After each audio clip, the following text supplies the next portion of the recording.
Acho que ninguém estava preparado para tudo aquilo, né? Nem Infraero, nem as companhias, nem os próprios sistemas de controle. Era um dia que tinha tudo para eu não estar lá. Eu passei o dia todo fora, só veio na minha cabeça. Lembrei da minha família, do meu pai, e alguém me falou: você não vai, aqui você não vai ficar. Não deu tempo de ninguém falou nada. A gente parou simplesmente de conversar, ficou um olhando para o outro, e aquele som diferente, muito forte, muito de aproximação, aumentando, aumentando, aumentando, e foi tudo muito rápido.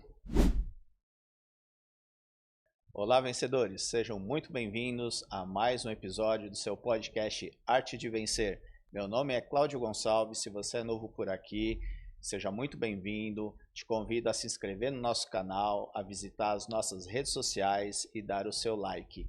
É muito importante para o nosso canal. Também aproveito para celebrar esse momento muito especial do nosso podcast, que breve estará também na grade da sua televisão. Pois é. Acompanhe nas redes sociais e você vai saber tudo sobre como assistir também o Arte de Vencer na sua televisão. E hoje eu tenho um convidado super especial, uma pessoa que tem uma história muito bacana, de superação, de resiliência, que eu acho que ninguém como ele passou por grandes dificuldades e desafios até dolorosos, que é o Paulo Zani. Seja muito bem-vindo, Paulo. Obrigado, Cláudio. Prazer aqui participar do programa, desse podcast. Acho que vai ser bem legal esse bate-papo. Espero que o pessoal goste bastante. Bom, a gente vai contar um pouquinho a história do Paulo, mas para abreviar, acho que todo mundo deve se recordar do maior acidente aéreo que nós tivemos aqui no Brasil, que foi em Congonhas com o avião da TAM, que colidiu com o prédio da própria empresa. Eu era gerente de projetos de TI. Era um prédio bem habitado, 100 pessoas, 150. Mas o nosso dia a dia era ali, pouso, decolagem, pouso, decolagem. Os decibéis, né, que a gente acostuma, o dia inteiro, você tá ali, você tá ouvindo aquilo. De repente, essa turbina aumentando, chegando, aproximando.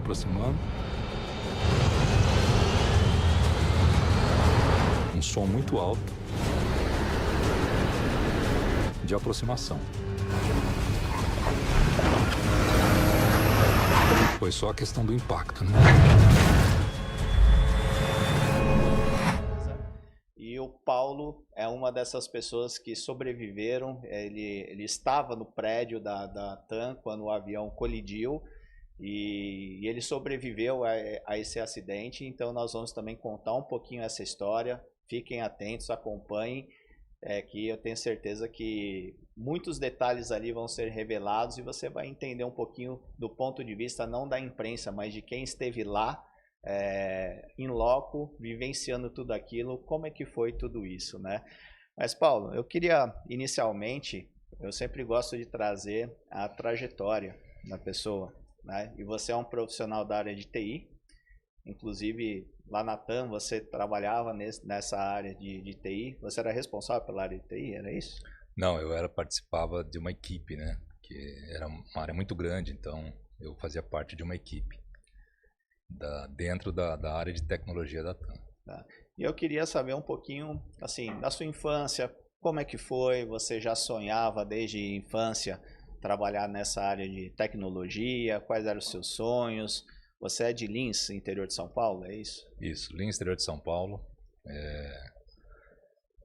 Nasci, fui criado lá, cresci lá, né? Fiquei lá até...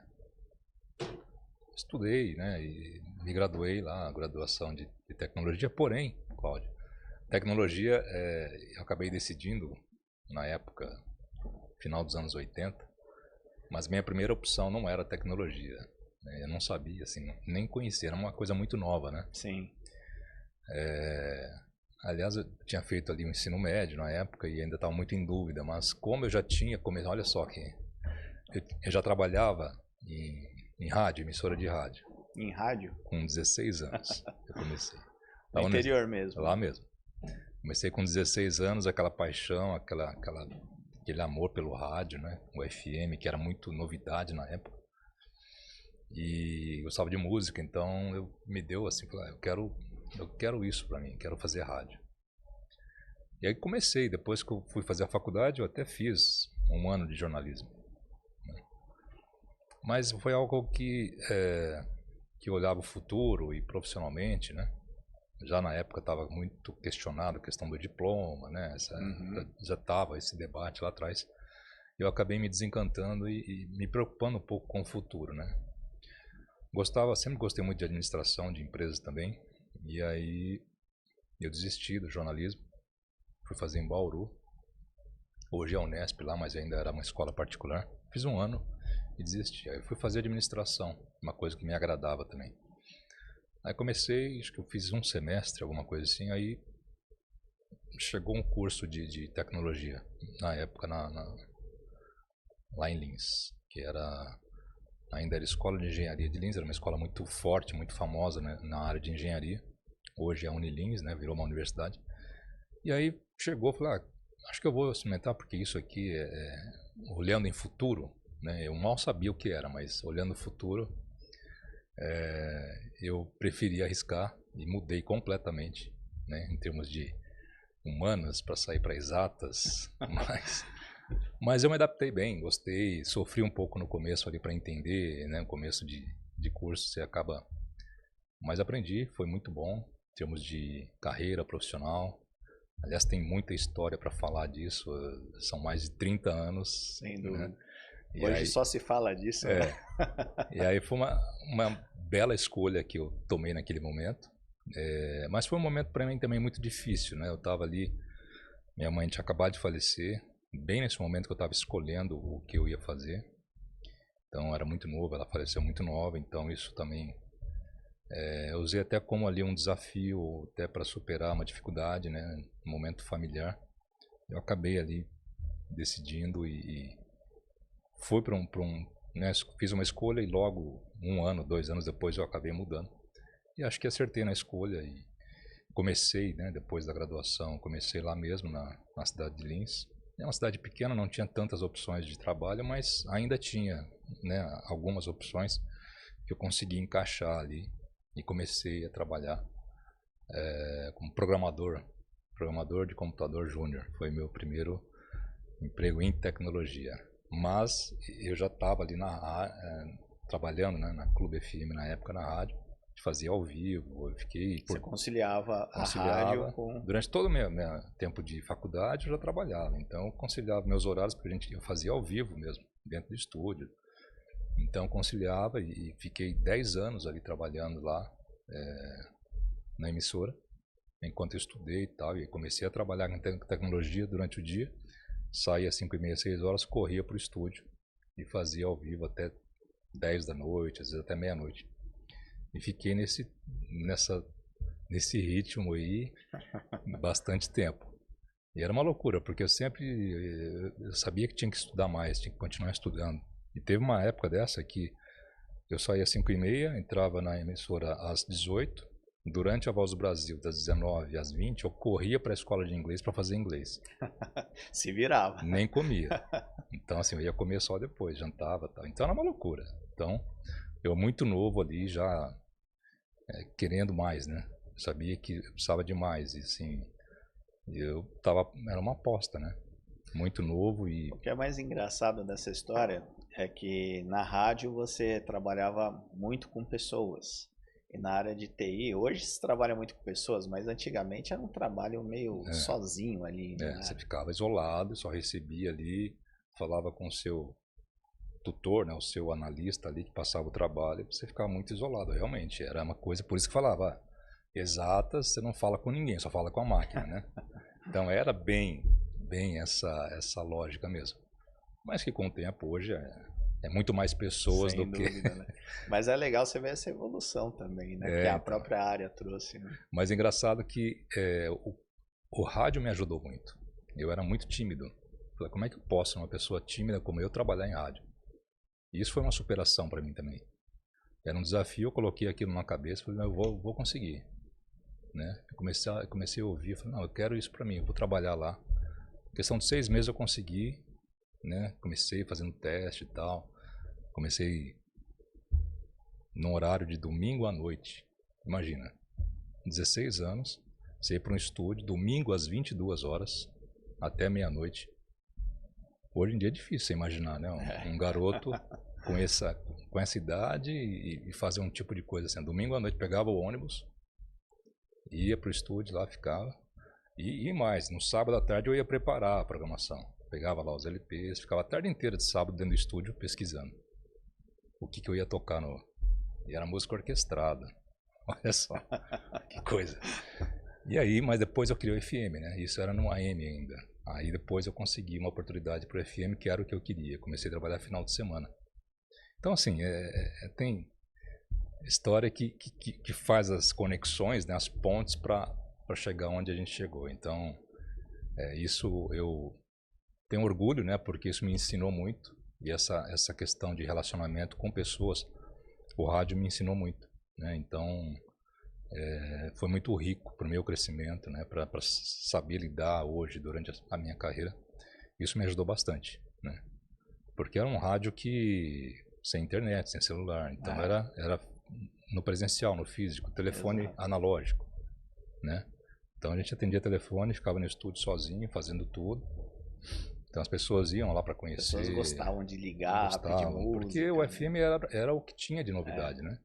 Então, o que a gente fazia no FM, a gente influenciava, né, a galera que ouvia. Então, era muito desejado, assim, né? Então, as pessoas queriam conhecer, queriam fazer amizade.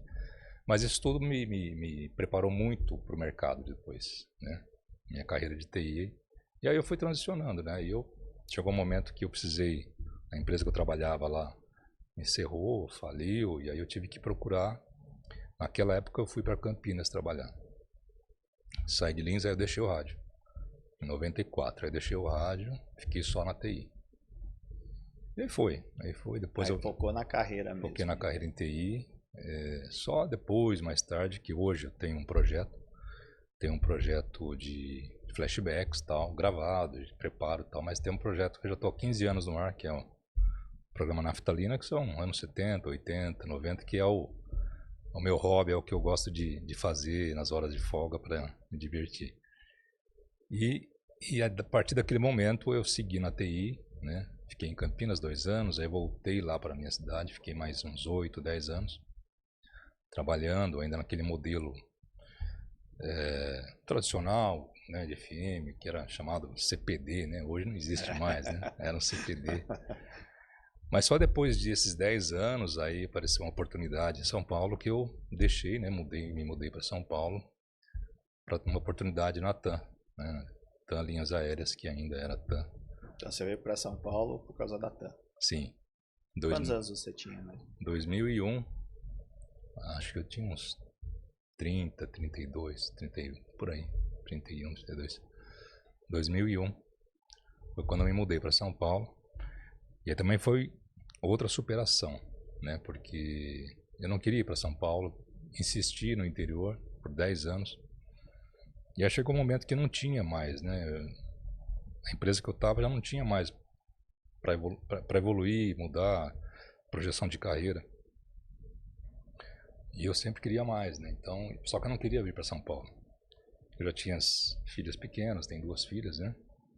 Já estava casado ali quase 10 anos, então eu não queria sair, queria continuar, mas eu vi que no momento não tinha mais para onde ir. Eu falei, eu vou ter que ir para São Paulo, vou deixar a família lá, deixei a família, minha esposa com as 2... Você veio sozinho, então? 2 crianças lá e vim sozinho, São Paulo. E aqui eu fiquei por 13 anos, viajando São Paulo, Lins, todo final de semana. E não é perto, né? São quantos quilômetros? 430 quilômetros. Umas 4 horas e meia de carro, 5 horas. Você ganhou de mim, porque quando eu conheci minha esposa, ela morava em Ribeirão Preto, eu ia todo final de semana, mas Ribeirão Preto é mais perto mais, do que melhor. Do que Lins. E aí tinha uma turma de amigos, né? E aí tem também uma parte, a gente acabou se acostumando, né? Formava ali um grupo de amigos muita gente do interior trabalhando em São Paulo, e a gente ia junto, né? Várias pessoas faziam isso. Deixava a família no interior, trabalhava em São Paulo. Natan tinha uma legião chamava de caipiras, né? Que vinha para São Paulo e aí se conhecia, montava apartamento junto e viajava juntos e tal. E ali foram 13 anos de Castelo Branco, Marechal Rondon, toda sexta-noite e domingo à noite a gente voltava. E durante esses anos trabalhando na TAM, você trabalhava exatamente em que local? Era dentro do aeroporto? Era nesse prédio que foi atingido? Você tinha um local fixo ou não tinha? Não, lá eles tinham chamava de QG, né, que era o escritório central, a matriz, ficava no hangar 7, que é nas costas de Congonhas, né, do lado de trás ali, pela Bandeirantes, onde entra pela Bandeirantes. E ali eles tinham 2 até, o hangar 7 e o 8. Então a gente ficava entre o 7 e o 8, conforme crescia a equipe, né, porque era tudo lá, todo o escritório da TAM, todas as áreas eram lá, eram 6 andares, se eu não me engano. E tinha um andar que era só TI. E no 8 também a gente ficou um tempo lá, um outro andar no hangar 8, também só pessoal de TI. E a TAM, como vinha crescendo muito, né, a área de TI cresceu demais. Chegou uma época que chegou a ter 600 pessoas só na TI. Nossa, 600 muita pessoas. gente. Então, a gente ficava concentrado ali. E como atendia a área de cargas, né, que era como se fosse um cliente interno, né, as áreas. Então, a TI tinha várias equipes, né, check-in de reservas, de receita, de passagens. Então, tinha várias equipes que atendiam todas as áreas, né. E eu estava numa equipe que atendia a área de cargas, exclusivamente a área de cargas. E fiquei, nesse período lá, uns 7 anos. E às vezes tinha projetos que, como era muita gente ali onde a gente ficava, nem caberia, né. Então, a gente contratava mais gente, mais profissionais temporários por projeto, então o pessoal vinha. Então, teve uma primeira fase que a gente tinha uma equipe de 40, 50 pessoas para o primeiro projeto, lá no comecinho, em 2001. A gente ficou lá nesse prédio, na Washington Luiz, no primeiro movimento, na primeira onda, em 2001, 2002. Esse prédio já existia? Já. A TAM Carga já era TAM Express, na verdade, né? Depois virou TAM Cargo. E já era lá. A gente ficou lá um ano, acho que mais de um ano. Eu me lembro de ter virado noites trabalhando de plantão. Eu ia dormir no carro, parava o carro no estacionamento ali, dormia no carro, estava trabalhando, fazendo cobertura ali da implantação do projeto e tal. Mas depois, terminou essa primeira onda, a gente voltou lá, ficamos na matriz lá normalmente. Depois teve uma segunda onda ali, 2007, um mesmo projeto, mas uma evolução, né? E aí de novo a gente montou um time e a gente ficou lá, junto com, a gente chama de key users, né, que são sponsors, pessoal que demanda, né, para o desenvolvimento do projeto, do software. Então a gente montou uma sala de projetos lá para a gente ficar juntos, né, o pessoal de TI, o pessoal da área de negócio. E a gente estava naquele momento, nessa segunda onda desse projeto, a gente foi alocado lá. Então tinha mais espaço, tinha mais salas, né, disponíveis. Então a gente ficou lá. Estava começando o projeto, 2007 ali. Tinha acabado de começar o projeto e o projeto ia longe, ia até o ano seguinte, né? Estava convertendo o sistema da TAM Express na época para web, então era uma onda de evolução de tecnologia. E foi uma época também que essas encomendas aéreas se popularizou mais também, porque antigamente ainda era muito caro, não era tão acessível. Acho que foi uma época que deu uma grande expansão também, não foi? Sim, foi bem explorado, porque antes era só Correios, né? Quase que um monopólio, né? Só Correios podia transportar. E aí quando as aéreas começaram a enxergar, e acho que foi até uma questão, não sei se tinha uma questão governamental, as aéreas começaram a explorar, né? E aí todas elas transportavam no porão da aeronave. Claro que a prioridade é bagagem, mas sempre sobrava espaço, então foi uma questão de otimizar espaço, né? Foi um modelo copiado muito pelas viações, né? Cometa, tudo que já tinha, né? Esse aproveitamento rodoviário. Do rodoviário. Tanto que o primeiro sistema que a a gente usava lá era rodoviário, adaptado. Então era aquela coisa horrível, de caractere verde, aquela coisa. E foi realmente, veio de uma companhia rodoviária, né, adaptado para o aéreo, depois que a gente fez essa primeira onda, construiu todo uma aplicação, um sistema que fazia, chamava de door to door, né? Desde a coleta da encomenda até a entrega para o cliente final. Então era um sistema muito grande. E foi um modelo justamente isso, aproveitar o espaço disponível no porão, né? E era uma receita ali quase que né?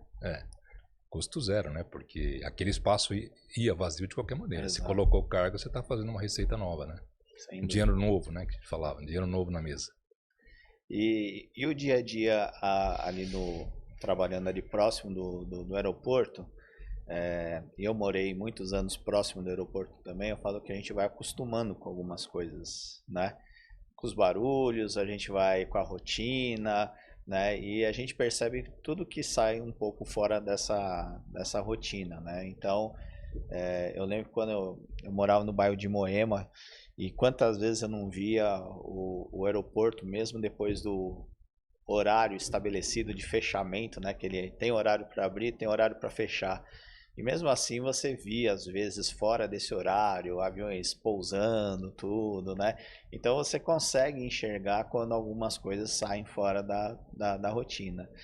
E bem nessa época, nós passamos por um momento muito turbulento da aviação aérea, o famoso apagão, né, aéreo, que trouxe vários transtornos. Eu acho que quase diariamente era noticiário, né, de voos cancelados, atrasados, de problemas, tudo, né?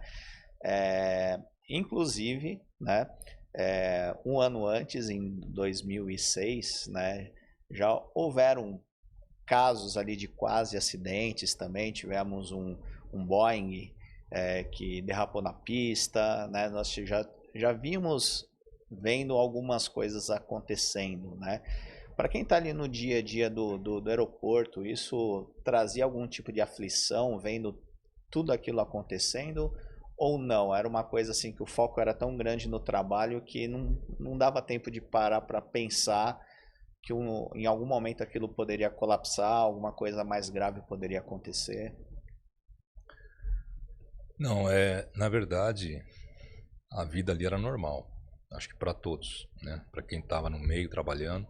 E acho que para quem morava ali também acaba acostumando, né? Tinha, sim, uma coisa de passado ali, acho que foi em 96, que teve o caso do Javaquara, o Fokker, né? 100 ali, que acabou, né? Decolou e caiu fora do aeroporto ao lado ali, mas é muito foco naquele momento. Depois as coisas voltam ao normal, né? Até a quantidade de slots, às vezes eles reduziam quando tinha alguma coisa. Depois volta tudo ao normal. Então, para mim, quando eu cheguei ali, era tudo muito novo, né? Tanto a cidade de São Paulo, o aeroporto, trabalhar no aeroporto, era tudo diferente, né? E era uma coisa bonita. E a gente ia almoçar lá dentro do aeroporto, né? Tem um subsolo de Congonhas, tem um restaurante lá para quem trabalha ali, a gente podia almoçava ali. Então todo dia a gente estava lá, a gente saía, atravessava pela passarela ali em frente, né? Atravessava, saía, ia lá e ficava na hora do almoço circulando ali pelo aeroporto, né? Então era uma rotina, às vezes subia para ver a pista e tal. E aí você acaba se acostumando. E aí quando começou essa onda, né, de estímulo, né, a venda de passagens, que todo brasileiro podia viajar, por que não? Então teve um estímulo, né?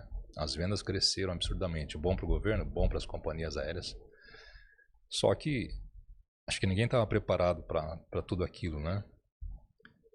Nem Infraero, nem as companhias, nem os próprios sistemas de controle. E acho que foi num crescimento exponencial absurdo, né? Que a gente viu depois, onde tudo se transformou. Mas, pelo menos ali, para nós ali, a gente não percebia, assim, risco, assim, era normal, a nossa Mesmo rotina. com esses eventos que... O que acontecia, às vezes, o sistema não suportava a quantidade e isso começou a virar rotina, né? Travava balcão, check-in travava, caía sistema, então havia um over né, de tudo, né, uma sobrecarga para os sistemas, para a comunicação, para tudo. Então, muitas vezes, especialmente em feriados, época de alta temporada, final de ano, começava a sobrecarregar o próprio sistema, né? Não só das companhias, mas infraero e toda a comunicação, a conectividade. E isso começou a se transformar em rotina, né? E às vezes quando caía alguma coisa, gerava fila no check-in, a gente até brincava, né? Parou o check-in e vai dar Jornal Nacional. Mas era batata. Parava um check-in e assim, qualquer companhia, né? Parava, gerava fila, já estava lá as TVs cobrindo, já saía à noite no noticiário. Então isso começou a se tornar uma rotina, mas a gente Mas de certa forma pressionava todos, né, que estavam envolvidos dentro desse processo. Havia aquela pressão ali, claro, de que o sistema, você trabalha com um sistema dessa natureza, a disponibilidade altíssima, né? Então esse era o desafio nosso, de ter sistemas altamente disponíveis, com performance e com a tecnologia que tinha na época, que não é a mesma de hoje, né? Então se fosse hoje seria muito mais tranquilo, né?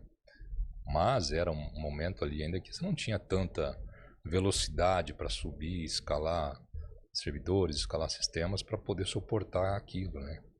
Então, por mais que isso era pensado, era estudado, eventualmente acho que a sobrecarga e a demanda era tão alta acima do que era possível calcular, que acontecia, caía sistema, gerava fila e aquilo era um estresse, né? E isso começou a se tornar uma rotina. Não sei por quanto tempo exatamente, mas ali, né, na segunda parte ali dos anos 2000 foi um grande boom, né, desse apagão aéreo, porque realmente acho que foi subestimada, né, a demanda, a quantidade, a tamanha demanda, acho que ninguém esperava que fosse tão grande, e eu acho que ninguém estava preparado para tudo aquilo. Ali também foi uma época que popularizou muito a venda online também, essa facilidade, não só os custos baratearam, mas essa facilidade de aquisição. Sim. Acho que culminou em vários fatores ali que acabou... A venda online estava chegando forte, né? Exatamente. Então facilitou muito. Bom, e aí nós tivemos o fatídico dia 17 de julho de 2007, 18 anos atrás, o voo TAM 3054, que saiu de Porto Alegre, destino a São Paulo, né, tentando pousar por volta das 6 e pouco da tarde, né, teve essa infelicidade do avião pousar, mas não conseguir parar e colidiu ironicamente, né, com o prédio da própria companhia. Isso eu acho que foi um evento que marcou a vida de tanta gente, e eu tenho certeza que principalmente a sua, né? Depois eu vou te falar até de um relato de uma pessoa muito próxima também que teve um certo envolvimento também com esse acidente, graças a Deus não grave como o seu, né?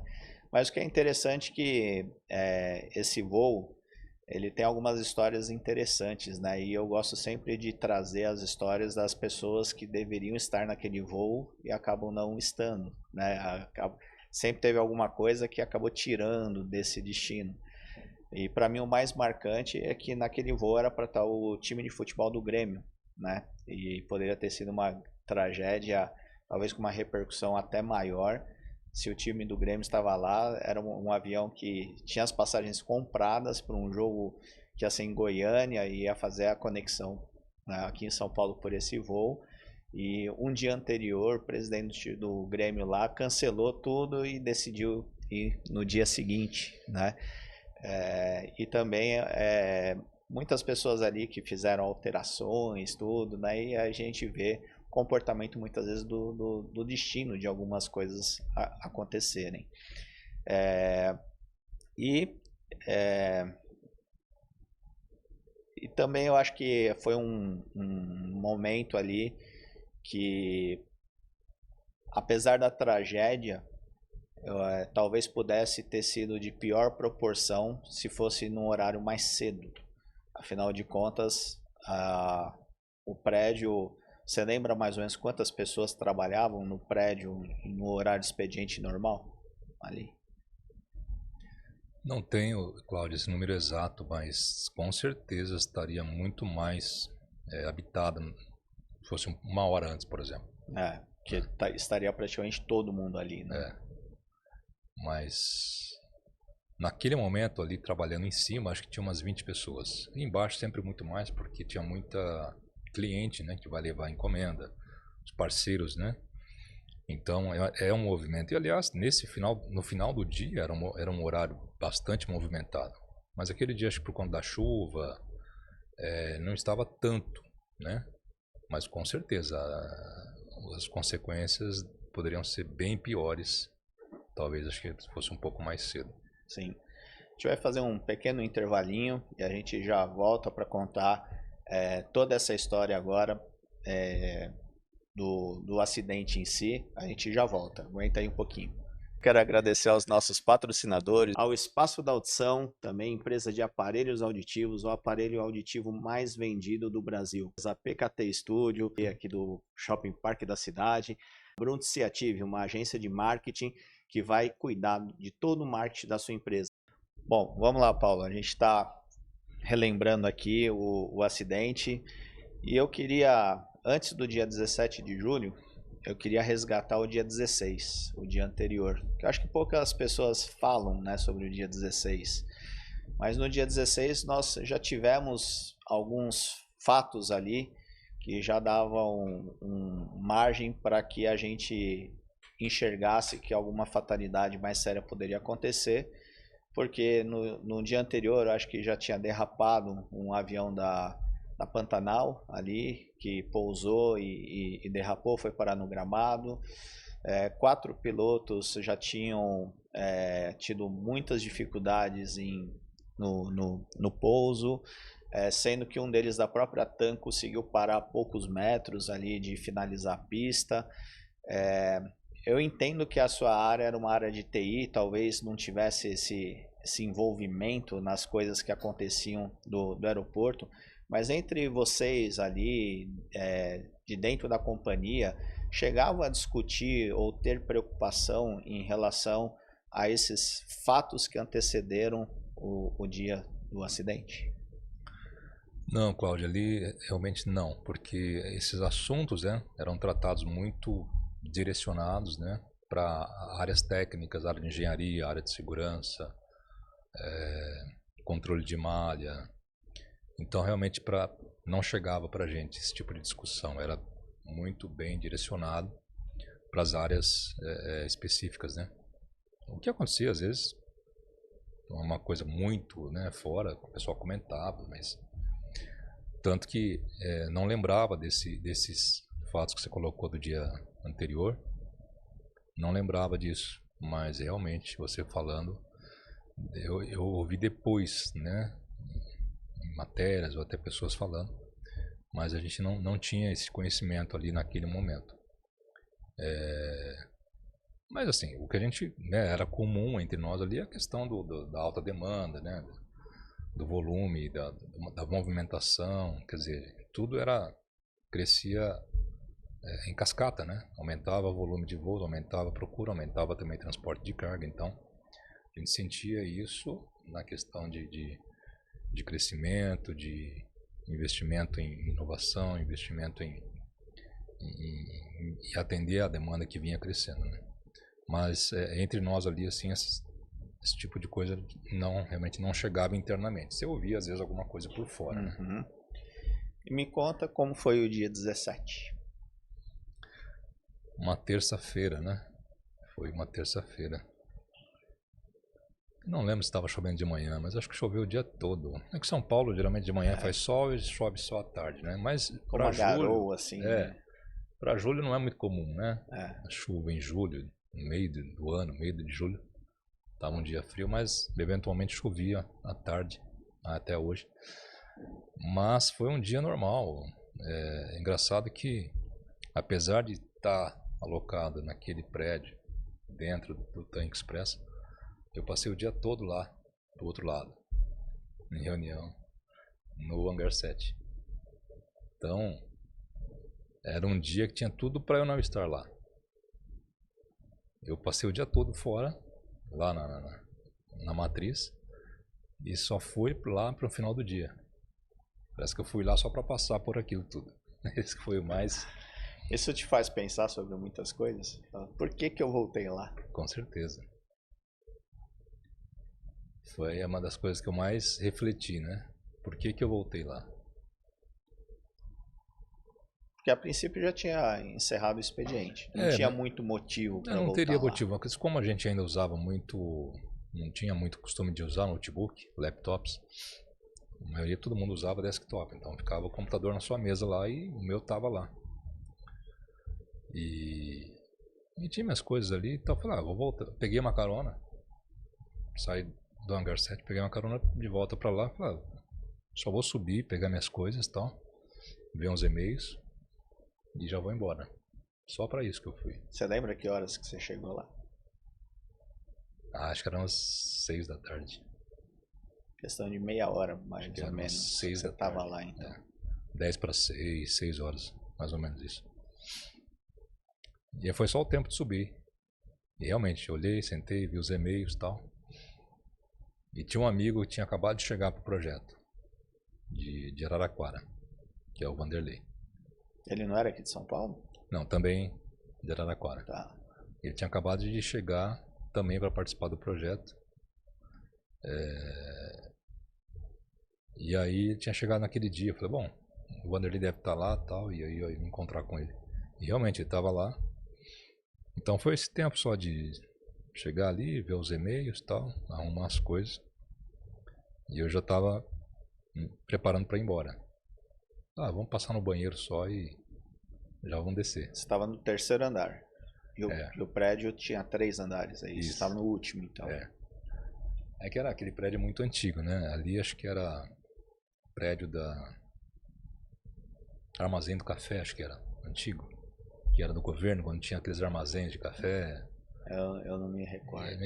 Eu soube Eu depois. lembro quando eu era criança que tinha um Jumbo ali, o antigo Jumbo, mas eu não sei se era exatamente ali ou se era um pouquinho mais pra frente, eu não me recordo. Esse prédio era muito antigo, então ele era um pé direito alto e muito forte, né, a estrutura dele.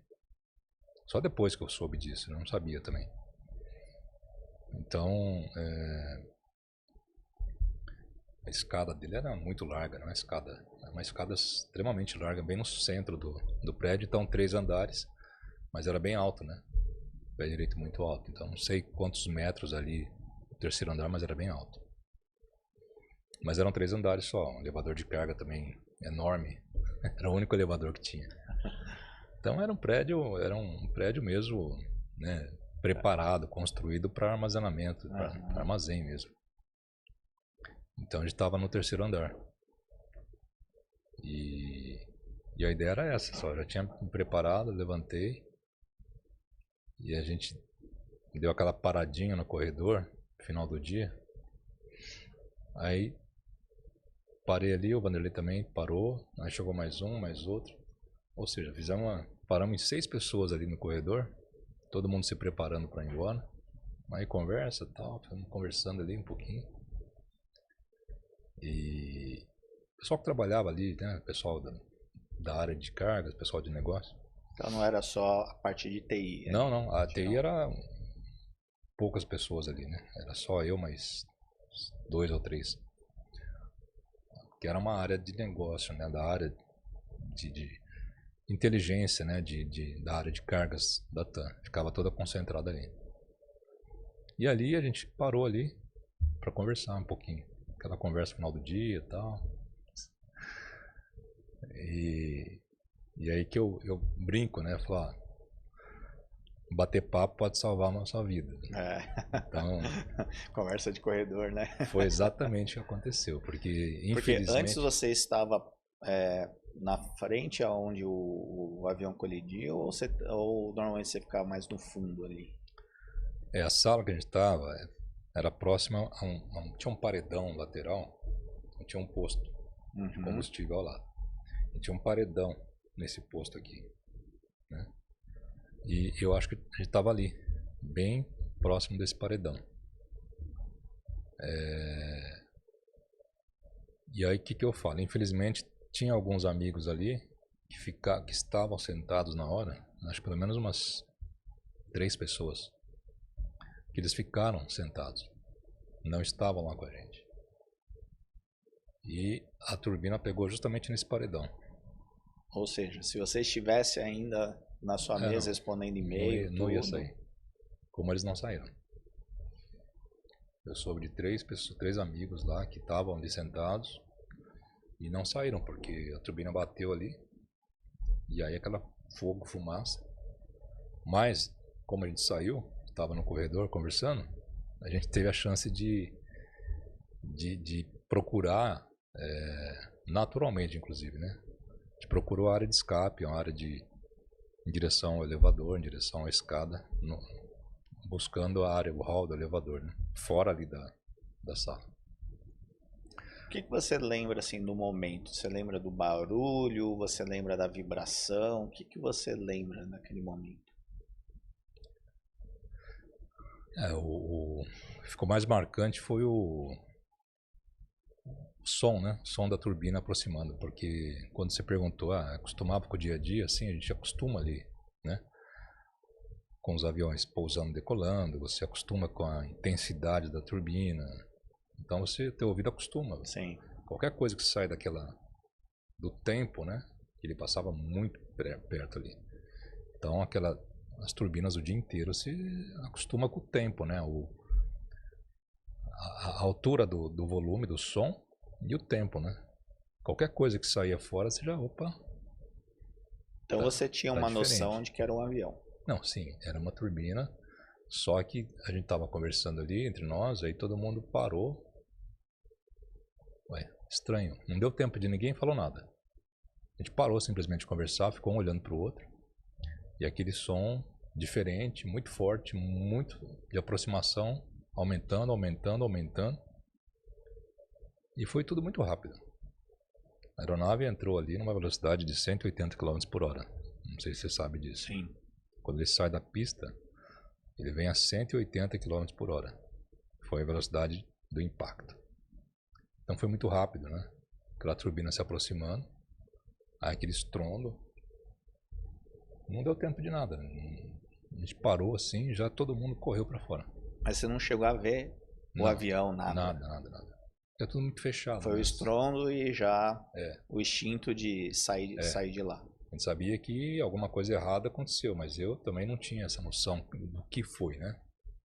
Bom, em algum avião, eu imaginei que o avião tinha raspado no topo do prédio, mas não que tivesse entrado. Eu fui mais conservador, né? Falei, pá, acho que ele passou aqui em cima, raspou e deve ter caído aí do lado.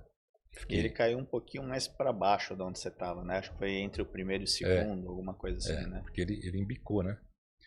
E também outra coisa que o prédio não desabou, porque ele pegou bem na parte de baixo da escada, na parte mais forte ali. Senão teria, acho que, desabado tudo. Se fosse o prédio mais novo também, acho que teria desabado tudo. Com certeza. Então ele parou bem no pé da escada, foi o que segurou toda a estrutura, né? Mas tudo muito rápido. Então, a partir dali foram todos ações espontâneas, naturais e rápidas, extremamente rápidas. Então, primeiro a gente sai, né? Nós 6 saímos correndo pro hall do elevador. Mas só que quando chega no hall, a luz já apagou, já acabou a energia, já é escuridão. E era noite ainda, né? Aí alguém para na minha frente, eu me choquei com alguém e saí rolando no chão. A gente não estava mais vendo nada, então. E aí consegui me levantar, tal, me posicionei, você fica imaginando, né?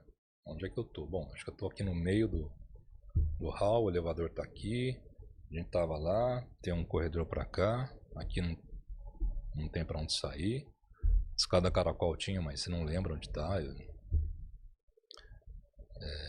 não lembrava e sabia da escada normal que tinha, né? E ali, aí todo mundo tentando, né, se posicionar. Depois eu descobri que essa pessoa que parou na minha frente, ele parou para voltar. Ele se arrependeu de ter saído. Nossa. E eu me choquei com ele, caí, mas fiquei ali. Aí fui um pouco mais para frente, para me distanciar lá de dentro, né? Fui mais pro meio do hall. Depois eu soube que acho que era o Antônio, ele voltou para poder ajudar outras pessoas lá. Só que ele saiu dali depois, eu soube disso, ele saiu de lá também com ambulância, ele acabou falecendo no hospital. Porque ele ficou muito tempo lá, perto do fogo, e muita fumaça, aquilo te consome, né? Ele saiu vivo dali, mas depois não resistiu. E aí nós 5 ficamos lá, e a gente se espalhou ali, né? Cada um veio para um lado. Só que eu continuei indo em direção, tentando imaginar, né? Mais próximo do elevador e me posicionando de frente para um corredor, que eu sabia que tinha um corredor. Que a gente tinha ficado lá atrás, no outro projeto, daquele lado, que dava para a rua lateral, né? Então a gente sai do meio ali, mais perto da Washington Luiz. Aí eu fui para o fundo e me posicionei para a área lateral, onde tinham salas onde tinha janelas da rua lateral. Me posicionei ali, não sabia se estava certo, mas fiquei ali. Aí logo alguém falou: pessoal, não vão para a escada que tem fumaça na escada. Alguém já chamou atenção, e aí eu estava ali e alguém já falou: pessoal, vai para o chão. Não sei quem foi que falou, e na hora também não me lembrei disso. Vai para o chão que tem oxigênio. Mas no mesmo momento que alguém fala, eu percebi que não tinha mais oxigênio. Fumaça já estava. Você não está vendo nada, escuro. Você está de pé. E aí vem aquele cheiro forte. E o pessoal começou a gritar lá dentro. Lembranças horríveis, assim. E quem ficou lá, preso, tava pessoas gritando já, pedindo socorro, porque muita gente ficou presa, porque eu acho que as estruturas divisórias, né, de madeira ali, eu acho que caiu. Então a gente soube que ficaram pessoas presas ali em imóveis, né? Outras. Tem um instinto também de às vezes trava, né? Tem pessoas também. que travam, também pessoas que ficaram perto da parede, como eu falei, as chamas pegaram ali. Então muitas pessoas ficaram presas e não conseguiam sair. Nós saímos rápido, conseguimos sair. Se a gente tivesse voltado para dentro das salas, talvez a gente não tivesse saído. Então nesse momento que acaba o oxigênio, foi tudo muito rápido. Escuro, você não sabe onde você está. Pelo menos de uma coisa você tinha convicção, que o fogo ainda não estava lá, né? Não sentia o calor ainda, naquele momento, né? A gente começou a sentir o cheiro e a fumaça entrando. Aí que eu percebi que estava já invadido de fumaça ali naquele hall. Aí alguém fala: vai pro chão, pessoal. Aí eu fui pro chão. Aí que eu percebi a diferença, como tinha oxigênio. Em cima já não tinha. Mas até então eu estava achando que era algo não tão grave. Falei: vou pegar o elevador, vou descer, vou pegar a escada, vou sair daqui. Então, na minha cabeça estava assim: vou sair daqui já. Não é possível, vou ficar preso aqui. Não sei o que está acontecendo. Vou procurar uma saída, vou sair. Quando alguém gritou: vai pro chão, eu senti que não tinha oxigênio, que me caiu a ficha que era algo muito grave. E aí começa uma sequência de decisões. E o tempo todo você com essa frieza de raciocinar, pensar, porque na hora do pânico às vezes a gente não consegue parar. Não, teve amigos que travaram ali e deitou no chão e ficou parado. Teve 2 que foram encontrados depois. Um achou a escada caracol, saiu. 2 ficaram no chão, o ascensorista e mais uma pessoa ficaram no chão, até os bombeiros acessarem e salvou eles ali no finalzinho, eles não estavam aguentando mais. Então, aí começa uma sequência de tomada de decisões muito rápidas, que eu tive, graças a Deus eu tive essa reação. Foi o que me foi direcionando, e nesse momento cortei. Algo me falou: não, eu não vou ficar aqui. Aqui eu não vou ficar preso. Vou achar alguma saída. Eu não vou morrer aqui. Só veio na minha cabeça. Lembrei da minha família, do meu pai. E alguém me falou, você não vai. Aqui você não vai ficar. Aí aquilo, aí eu comecei. Aquela adrenalina, né? Aí eu lembrei do Vanderlei, chamei o Vanderlei. Vanderlei, onde você tá, né? Vamos pra cá. Aí eu tô aqui, no escuro. Ele tava do meu lado. E a gente encontrou. Então vamos aqui pro chão, vamos aqui pro ler. Falei, tem um corredor aqui. Aí a gente foi junto. E a gente chamava os outros, né? Pessoal, vem pra cá, tem um corredor aqui. Vamos procurar pra esse lado. Aí, eu não sei onde eu tô, pessoal. Eu não sei onde eu tô, não sei, não consigo chegar aí. Não tinha o contato físico tava perdido, ali, né? Como a gente já tinha ficado ali, naquele outro momento, então a gente sabia eu sabia que tinha aquele corredor e tinha janelas lá. Uhum. E aí eu fui puxando o Vanderlei. Vamos junto, a gente foi arrastando pelo chão. Também eu não sabia o que ia ter lá. Vamos arriscar. E já eram salas que o pessoal já tinha saído. Então eram salas, arquivo morto, papeladas, essas caixas de documento, ficavam lá e tinha escritório ali também. Mas todas as salas estavam fechadas ali. E a gente foi com a mão no chão, apalpando a parede. E aí eu encontrei uma porta aberta. Que era um desses escritórios que tava lá. Acho que aí é a arte de vencer, né? E vamos, Vanderlei, vamos junto, então aí entramos, tava bem mais fresco o ar, né, a temperatura, porque lá tava esquentando. Aí deu pra dar uma reciclar ali não, e deu voltar pra levantar. A pensar, né, nas melhores. Não tinha fumaça, deu para levantar. Que era uma área mais isolada, então deu para levantar, nós levantamos ali, tava mais fresco, deu para respirar melhor. Mas é a sequência de decisões. Eu falo que esse foi não posso esperar aqui, tem que continuar buscando a saída, né? Vamos continuar, aqui eu não vou ficar preso. E o celular bombando no bolso. Em nenhum momento eu peguei em celular. Então eu estava focado, concentrado. Qual que era o jogo, qual que era o risco? A minha vida. Eu falo que esse foi o maior projeto e mais arriscado que eu já tive. Sem dúvida. Mas podia dar errado, né? A sua vida estava em jogo. É. Então, são reações que você não sabe como é que você vai reagir.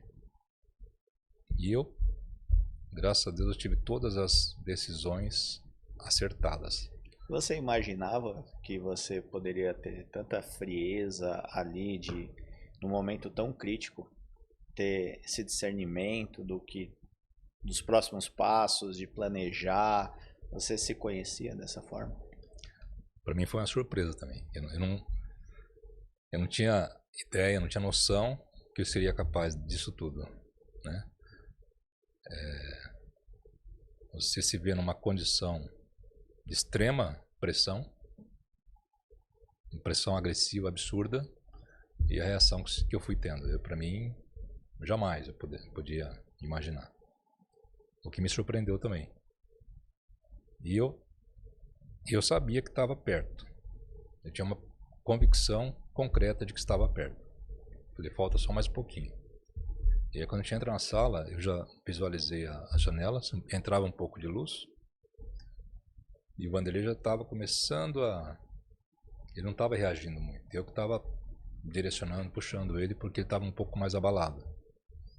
E eu fui ajudando. Falei, bom, eu tenho que sinalizar. Mas era emocional porque ele tinha inalado fumaça, essas coisas, ou conjunto e tudo isso? Acho que é o conjunto, mas cada pessoa tem uma reação, diferente, né? Tanto o físico quanto o mental. Acho que é um conjunto da obra, né? É. Mas então eu fui tomando as decisões. Falei, bom, aqui é a janela, tem um pouco de luz. Eu tenho que sinalizar para alguém que nós estamos presos aqui. Uhum. Eu não pensei na hora. Peguei uma cadeira, já quebrei duas janelas de vidro. Tudo de vidro, né? E tinha película, né? Película de vidro. Então, mas Jamais eu poderia imaginar que eu quebrar uma janela com uma cadeira. Nunca na minha vida. Ah, você tira a força até de onde você não tem, Você né? não sabe de onde vem. Vem uma força de dentro, eu falei, não, só sei que eu tenho que fazer isso. Ou é isso ou é isso, não tem escolha. Aí quebrei uma janela, você fica aqui, eu quebrei outra, vou ficar aqui. Até nem machucou, porque acho que aquela película, né, não deu aquela... Quebrou todinha, deu pra gente ficar ali. E a gente ficou meio de joelho, porque era um pouco alto, né? A gente ficou meio escorado ali, porque não tinha parapeito, não tinha uma sacada, não tinha nada. Então era ali, só... Acho que a gente tem uma foto desse momento, né? Dá uma olhada. Acho que essa imagem circulou, acho que o mundo todo, né? E engraçado, você falou da frieza, alguém lá embaixo, aí o pessoal começou a ver, né? Falava, não pula, o bombeiro tá chegando. Porque a população já estava formando, ali, né? muita gente. Eu achei que não ia ter ninguém, né? Falei, e detalhe, quando eu quebrei, falei, preciso sinalizar, vai que ninguém me vê, eu vou jogar essa cadeira. Aí joguei a cadeira, infelizmente caiu em cima de um carro. Falei, puxa, não era essa a intenção, mas eu precisava sinalizar, né? Falei, vai que ninguém vê a gente aqui, eu vou jogar uma cadeira, alguém vai ver que tem gente aqui, né? Foi tudo o raciocínio daquele momento. E aí o pessoal lá de baixo começou, não pula, tal, e cada um falava uma coisa, não, tira a camisa, põe a camisa. Aí eu tirei a camisa, tava com uma camiseta embaixo. Ainda tive a frieza de ver se não tinha nada no bolso, olhei, soltei tranquilamente, como se estivesse indo pra cama dormir. Isso é o mais impressionante de tudo, essa frieza. Essa camisa me ajudou, né, a proteger um pouco a respiração, porque vinha fumaça de dentro e da rua também, do posto. Então a gente ficou naquele sanduíche ali. O posto chegou a atingir? Explodiu o posto também? Não me lembro disso. Parece, não, e porque, depois eu soube também, não explodiu porque os tanques estavam cheios. Se os tanques não tivessem cheios, poderia explodir. Entendi. Então teve até esse detalhe de... Então nós ficamos aqui, sei lá, mais de uma hora. Talvez 1h30 aqui esperando. Mas parecia que fazia 5 horas, né? Cada minuto ali devia ser uma eternidade. E aí os bombeiros, quando chegou, já tinha um bombeiro tentando acessar com uma escada normal. Mas era muito alto, ele falou, eu não consegui. Ele chegou no primeiro andar, falou, pessoal, estou no primeiro, mas não consigo chegar aí. Aguarde que vai chegar o caminhão com a escada. E vai, caminhão. E o Vanderlei tá debilitando muito. Eu fiquei segurando ele ali, conversando, tentando manter até o controle. Pela posição dele sua, né? Então eu fiquei ali, conversando, mantendo, rezando, estimulando. E eu falei, falava muito, né? Falta pouco, a gente vai sair. Segura que a gente tá saindo. E você se comunicava com as pessoas que estavam fora, com os bombeiros, com a população? Não, é só sinais, né? E eu vi, quando eu sinalizei aqui, é que eu vi um helicóptero, que eu achei que fosse da polícia, era da imprensa, da TV filmando. Mas tem essa imagem, né? Tanto do alto, depois essa imagem de baixo. E nós ficamos aí aguardando, né? Acho que o primeiro caminhão demorou meia hora para chegar aqui. Porque o trânsito devia estar também terrível, né? Às 7 horas da noite, chovendo. Aí o primeiro caminhão chega e a escada não sobe. Sabia dessa? Né? Não. Que desespero, gente. Não, tava você tranquilo, fala, né? Finalmente chegou a ajuda aqui para me resgatar. Acabou. Não acabou ainda. Quebrou, a escada não subia. Aí os bombeiros seguram mais um pouquinho, vai chegar outro caminhão. Aí mais meia hora para chegar outro caminhão. E a fumaça vindo. E ali... cada vez mais forte. E o calor. Aí você já sentiu o calor?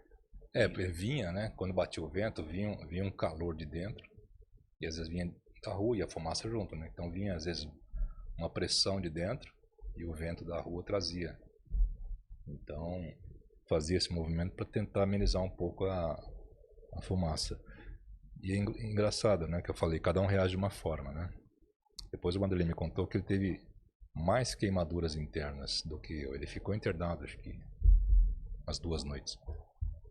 Eu fui liberado na própria noite. Não precisei ficar lá. Não tinha Você não teve nada, nenhum tipo de Não, consequência, queimadura, não. nada. Porque a maioria Por das incrível, pessoas que saíram do prédio tiveram algum tipo de queimadura, alguma sim. coisa, né? Eu tive acho que um raladinho daqui quando eu caí. Assim, Isso, na lei muita fumaça, tal, mas não chegou, né? afetar pulmão, nada. Fiz todos os exames ali, não deu nada, tanto que me deram alta na própria madrugada. Mas aqui foi uma eternidade. Até Imagina. chegar o segundo caminhão. Aí chegou, encostou, eles falaram, a gente não pode encostar o cesto porque eles sabiam se isso aqui estava para desmoronar. E aí tem uma imagem que eu não sei se é dessa parede, depois caindo tudo. Eu não sei se foi exatamente aqui, mas tem uma parede com as janelas que ela cai logo depois. Eu até pesquisei um pouquinho sobre isso e na imprensa cada um dá uma versão às vezes diferente, né? Teve lugares que falou que quando vocês foram resgatados, em seguida desabou, mas também não sei se foi exatamente esse ponto ou não, né? Então acho que tem algumas coisas assim. Eu fiquei na dúvida, porque eu sei que atrás, onde era o estacionamento, teve uma parede que caiu realmente, depois eu vi essa imagem, mas e também tem uma outra que o próprio bombeiro falou, um dos que resgatou, depois eu encontrei com ele, ele fala, onde vocês estavam ali caiu, tiramos vocês, a parede caiu, mas não vi a imagem, essa imagem eu não vi, então por isso que eu fiquei na dúvida, né? Mas ele fala que sim. Então o bombeiro relata que aquela parede caiu. Ou seja, se tivesse demorado mais, poderia ter sido pior. É uma sequência de fatos assim, né, que só Deus mesmo para explicar, né? E ali eu tive a partir daquele momento que eu senti que não tinha oxigênio, ali eu comecei com uma força, não sei de onde veio. E o que aconteceu com os demais que estavam com vocês ali no corredor, conversando? Que depois você não encontrou, né? Só encontrou o Vanderlei e conseguiu ir com ele até essa sala. O que aconteceu com os outros? Então, eu sei que um achou a escada caracol. E conseguiram sair? Acho que não sei se um ou dois saiu por ali. Um voltou para dentro. E um ficou lá no chão esperando. E nós dois saímos para cá. Então, todos escaparam. Né? Todos escaparam. Menos aquele que voltou para o escritório. Então, é isso que eu... Porque das 199 mortes, 12 foram de pessoas em solo. Um era um taxista que estava no posto, os outros 11 eram pessoas que estavam dentro do prédio. Acho que teve se eu não me engano, acho que um cliente, um lá embaixo. Parece que caiu uma parede ali bem próximo da escada. Alguma coisa caiu nele. E eu acho que todos os demais que estavam ali junto com a gente. Teve dois que conseguiram sair pela frente, saíram para a janela e foram escalando até o primeiro andar para aquele mastro da bandeira. Isso é que eu soube, né? Eles ficaram na marquise do primeiro andar.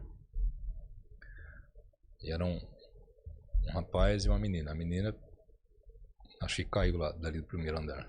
Não existiu, mas acho que foi um problema que ela teve de coração, alguma coisa. Teve uma parada e ela caiu. Acho que estava no segundo andar, que chegou a se jogar e teve algumas fraturas, mas acho que sobreviveu também. Então, eu não sei se é a mesma. Essa acho que teve uma parada cardíaca ali e caiu. E o rapaz, ele ficou um tempão lá e ele acabou pulando também. Se machucou bastante queimadura. Em algum momento passou pela sua cabeça pular alguma coisa, tipo, tá demorando, tá aumentando a fumaça, o calor tá aumentando, não vou ter outra saída. Passou pela cabeça, mas falei, a última coisa, né? Sim, vou esperar até o final. Nada aqui acontecer, eu não vou ficar aqui esperando, né? Se tiver que pular, a gente pula, sei lá, 40 metros, 50 metros, não sei. Por isso que a gente olhava ali e tal. Nossa, era bem alto mesmo, cada andar. Eu falei, bom, vou esperar, né? Mas eu tinha comigo que ia dar certo. Tudo ia acabar bem. Era uma coisa muito forte que eu tinha. Eu acho que era fé em Deus, assim, alguma coisa estava muito forte comigo. Seu anjo da guarda, não sei. Mas eu tinha uma coisa muito forte, convicto, eu estava convicto que estava perto e a gente ia sair. Qual foi seu sentimento, a emoção ou seu pensamento quando você finalmente conseguiu sair de lá, que o bombeiro te resgatou? Foi outro momento também marcante quando primeiro ele chegou, né? E quem vai primeiro, né? Eu falei, não, leva o Vanderlei, porque ele estava bem pior. Pode levar o Vanderlei. E eu, Flávio, eu tô bem, né? Mas eu tava segurando também, assim, tudo, né? Emocionalmente, psicologicamente, eu tava duro, firme ali. Então vai o Vanderlei. Mas desceu rapidinho e tal. Pra quem ficou mais de uma hora, aguardar mais 5 minutos, 10. Uhum. Aí desceu o Vanderlei entrou e já desmaiou, já acordou no próprio cesto. Que ele também tava no limite. Aí foi a descarga também de tudo. Aí quando volta, eu também me joguei no cesto, porque ele não podia encostar, né? Você tinha que pular dentro do cesto. Ali eu desabei. Emocionalmente. Foi quando eu falei, bom, Acabou, né? tô salvo. Acabei de nascer aqui. Aí foi uma descarga emocional. E eu segurei, né? Segurei tudo. Até ali, bom. Não sei qual vai ser o final, mas a gente vai chegar no final. Já me colocaram na maca, já colocou na ambulância ali.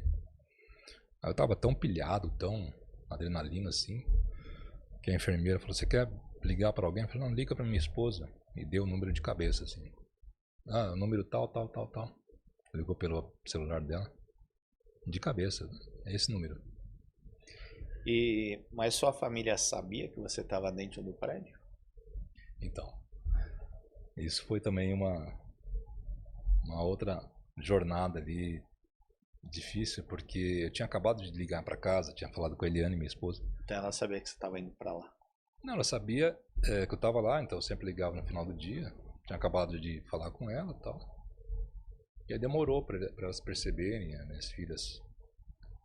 Aí uma delas falou, mãe, tá pegando fogo na TAM. Ela, acho que caiu algum avião aí de novo, né, assim. Aí ela foi olhar a TV, ela reconheceu o prédio. Falou, mas aí é onde o papai trabalha. Mas eu falei com ele agorinha, né?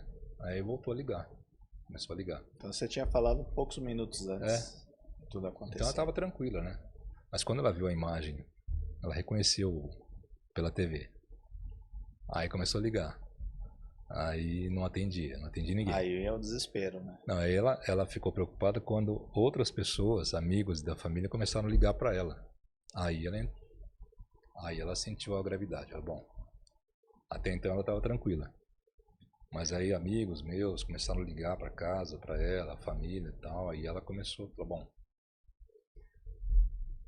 acho que alguma coisa não tá bem. Mas ao mesmo tempo a imprensa estava fazendo a cobertura.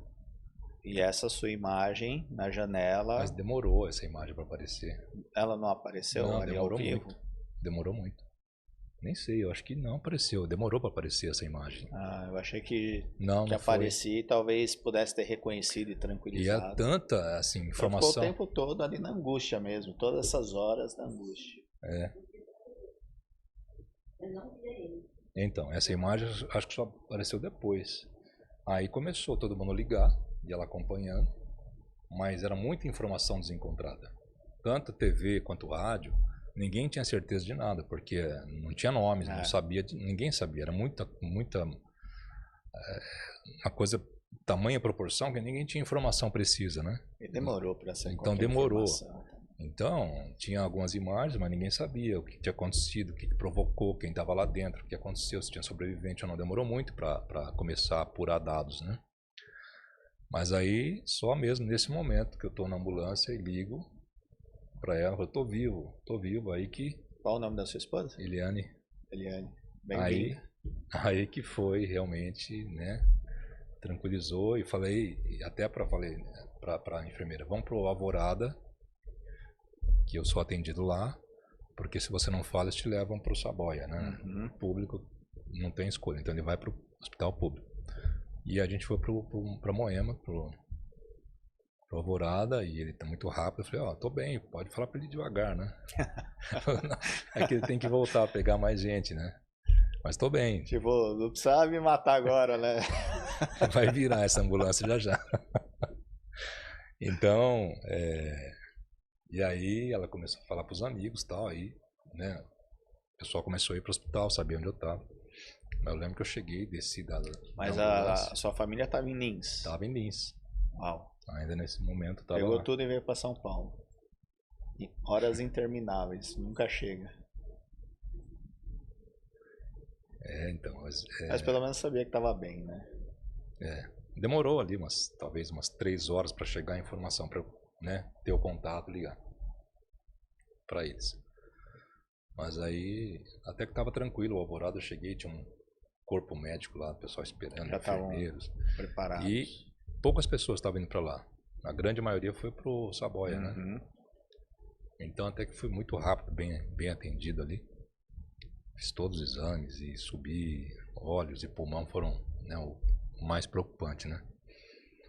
Mas Em fiquei que até... momento você teve a lucidez exata do que tinha acontecido? Porque até então você imaginava uma série então. de questões, né? Ah, Mas então. não sabia exatamente o que tinha acontecido. Eu pergunto pra enfermeira, né? O que aconteceu? Quando eu cheguei, o que aconteceu? Ah, entrou um Airbus aí no prédio. Ah, não é possível. Eu achei que tinha sido algo muito menos grave, né? Um Airbus ainda. Não, entrou um Airbus dentro do prédio. Eu falei, ah, não é possível. Como é que eu escapei disso aqui? Aí que eu tive a dimensão da... E... Não, eu tava numa condição que quem chegou a me ver lá no hospital, eu tava completamente fumaça, só fumaça, né? Cabelo, tudo, roupa. E aquele cheiro impregnou, você fica respirando. Sim. Acho que eu fiquei mais de uma semana com aquele cheiro Isso dentro. que eu ia te perguntar, quanto tempo ainda ficou, né? Porque fica um Falei, tempo. bom, eu vou tomar um banho e vai passar, né? Tomei um banho, então não passou, tomei outro banho, fui tomando banho, não saía, aquele cheiro. Continuava respirando e sentindo aquele cheiro naquele momento lá, porque ali é um cheiro muito forte, né? De tudo, né? E como foi o reencontro com a família? Então, parte da família já foi no hospital ali, minha irmã, alguns sobrinhos e alguns amigos foram no hospital, né? Encontrei ali. Mas a minha família mesmo, minha esposa, Eliane, Betina e Bianca, eu só fui ver depois de 2 dias, que o médico pediu, repousa, né? Pelo menos uns 2 dias, tem que viajar, vou pra casa.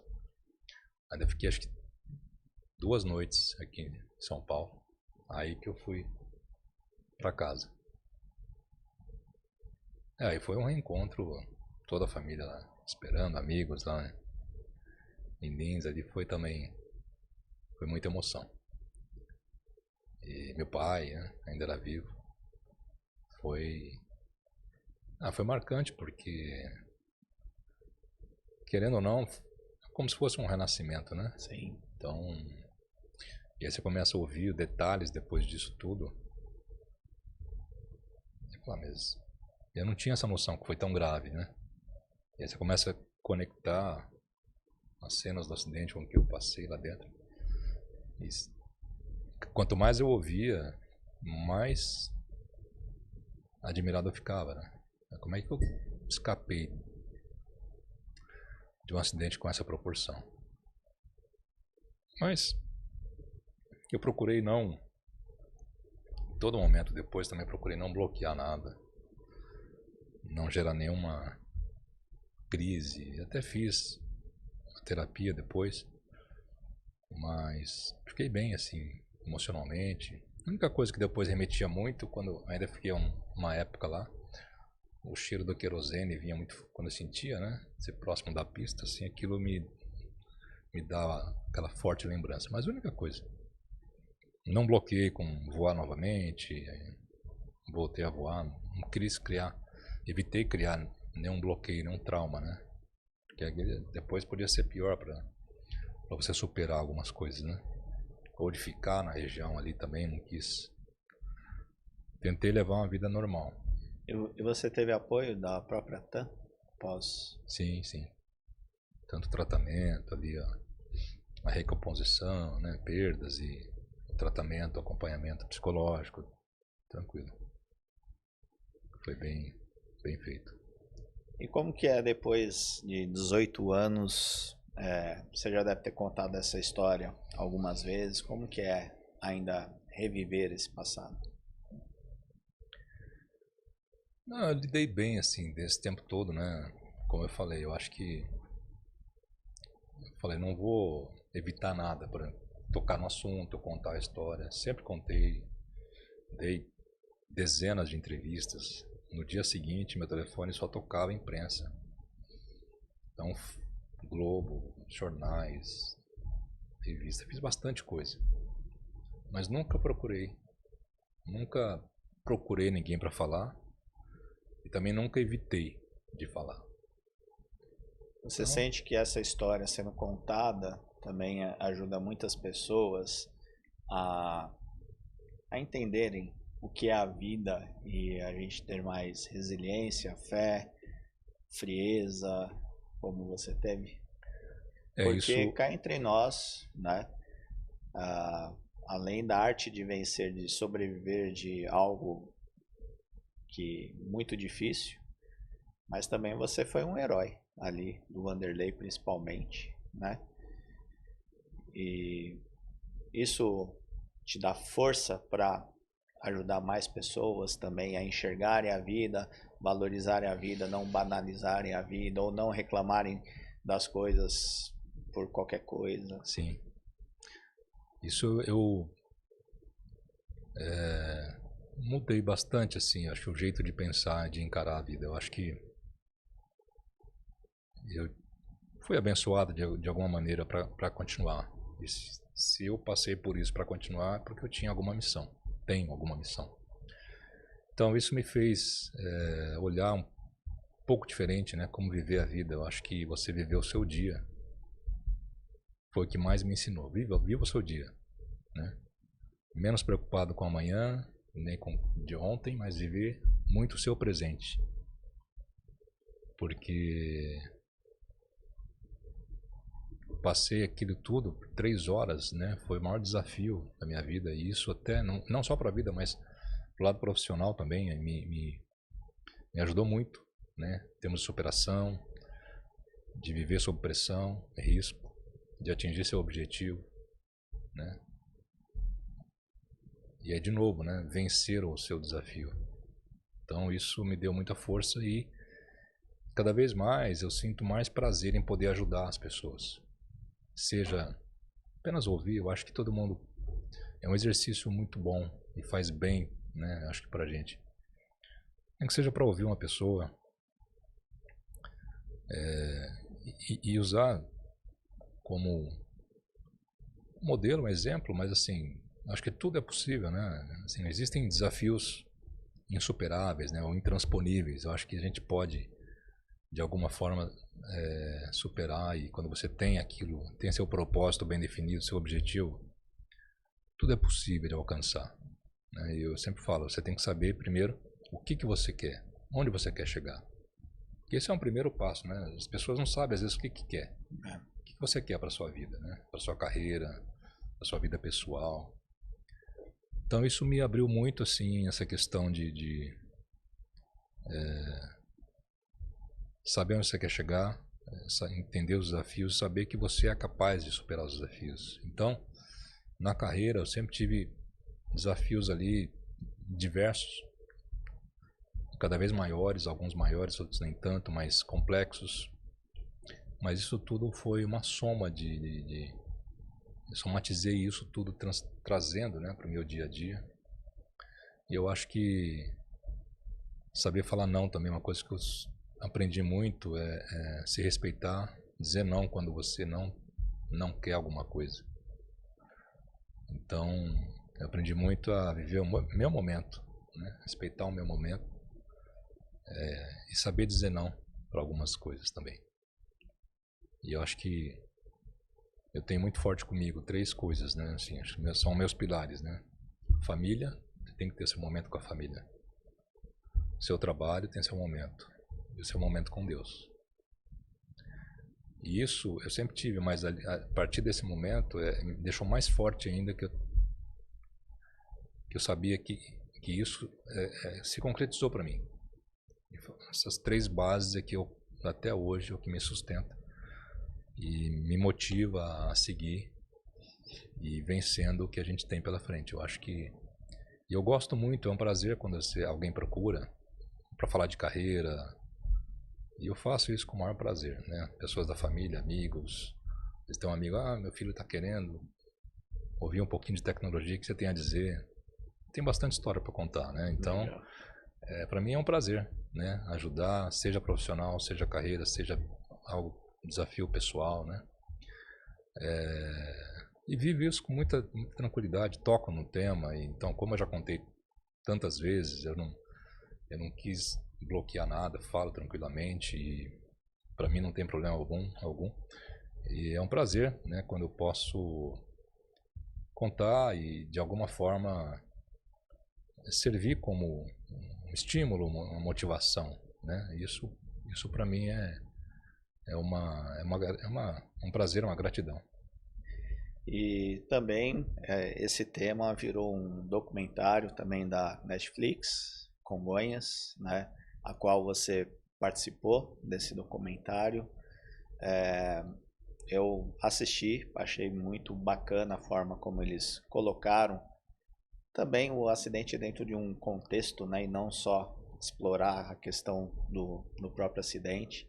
Como foi ter participado, né, desse documentário? Você teve a mesma sensação que eu, assim, foi uma história muito bem contada também? Aquilo foi fidedigno no seu ponto de vista do momento que a gente vivia? Foi uma grata surpresa para mim quando me procuraram de novo, né? Me procuraram. Eu nunca procurei ninguém para falar. Sempre fui procurado. Claro, algumas oportunidades eu não quis falar, né? Mas a grande maioria eu falei, e isso foi uma grata surpresa, né? Quando me procuraram, eu não sabia que era um streaming, mas eles não me abriram, podia abrir qual seria o streaming, e aceitei o desafio. Achei muito bom o projeto. Vim gravar aqui em São Paulo, gravei em 2023.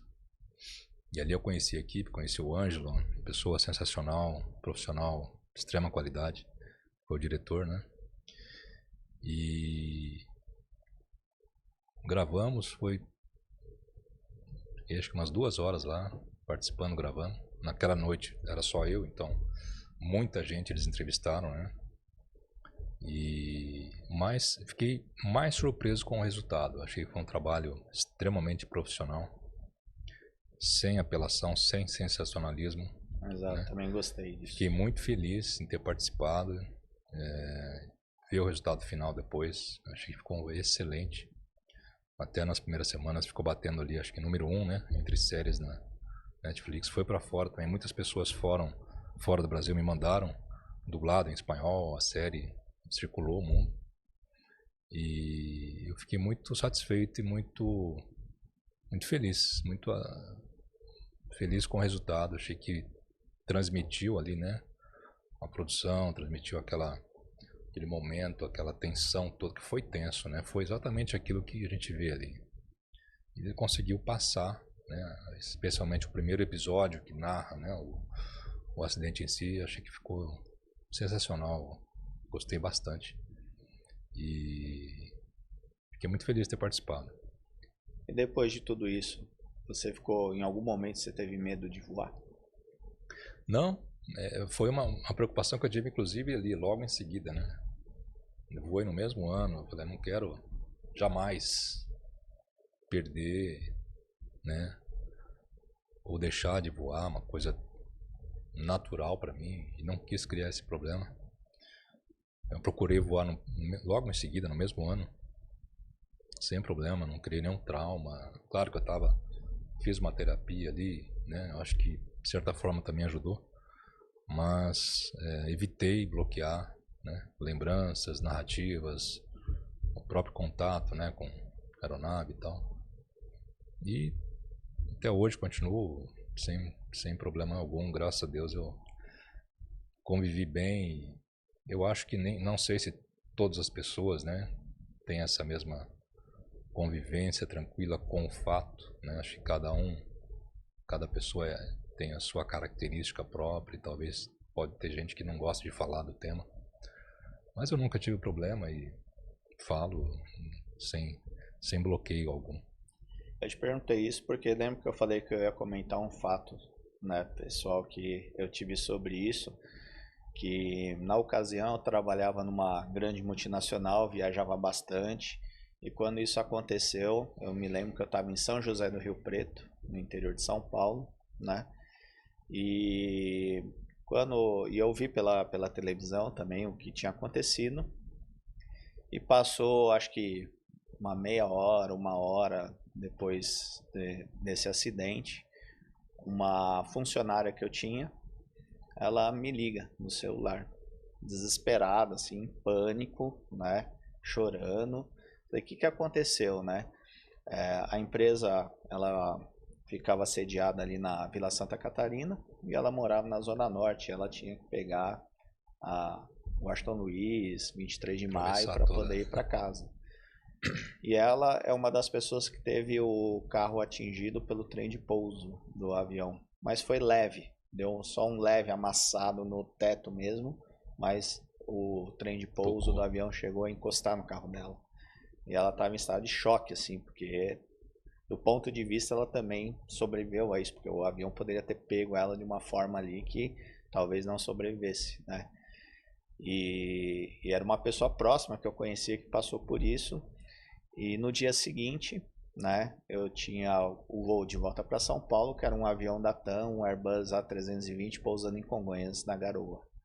Então eu lembro muito bem, na hora que o comandante falou preparar para o pouso, aquele silêncio reinando, vi muitas pessoas no aeroporto lá em Rio Preto desistindo de voar.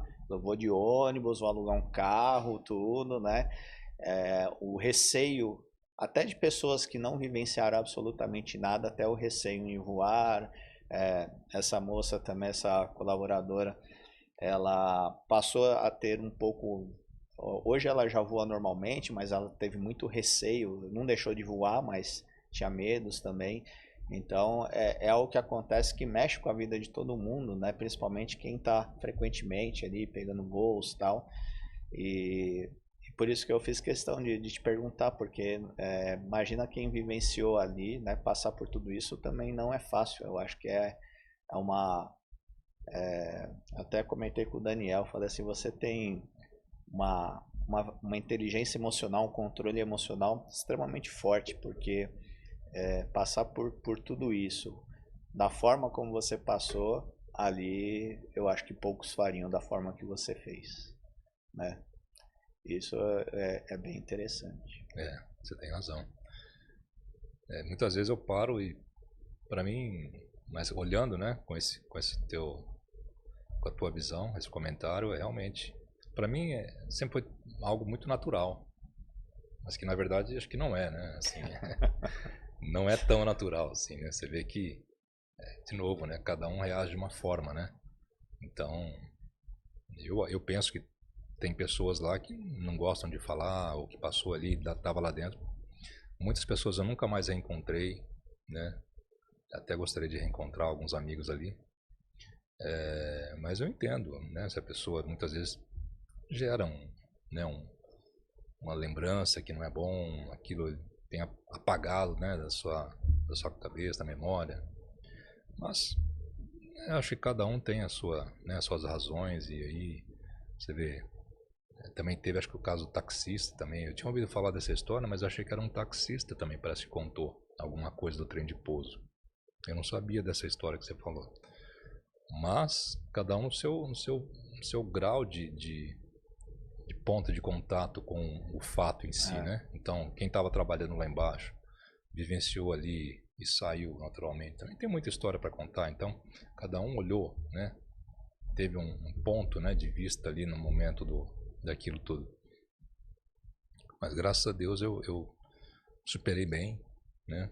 E acho que tive alguma ajuda de alguma forma e Eu não posso parar, minha vida continua, eu tenho que trabalhar, eu tenho que estar bem preparado sempre, né? Emocionalmente, fisicamente, eu tenho uma longa jornada pela frente. Estou aí, até hoje. E depois disso você continuou trabalhando na Natan ou você tomou outras decisões na sua vida de voltar para o interior e fazer outras coisas, enfim, como foi restabelecer a sua rotina? Não, ali na verdade eu parei pouco, assim, acho que eu fiquei umas 2 semanas, 2, 3 semanas só, eu queria voltar logo a trabalhar, não queria me afastar, justamente para não perder, né, não queria perder a conexão, não queria romper nenhuma ligação, não queria romper o ritmo, quis voltar para o projeto, continuei, mas estava numa transição naquele momento, né, de outsourcing, estava um movimento muito forte de outsourcing de tecnologia naquele momento, e eu estava já buscando, né, participar desse movimento de transição. E aí eu falei, até falei com o meu gestor na época, eu não quero que isso mude a rota, né, altere a minha rota aqui dentro, eu quero continuar, e eu estava decidido a transicionar para outra empresa que ia prestar serviço. Então no final do ano eu saí por conta disso, né, eu deixei a TAM, mas fui para outra empresa. Tá. Como fornecedor, né, de um outsourcing de serviço. Então, continuei atendendo a TAM como fornecedor por mais 3 anos.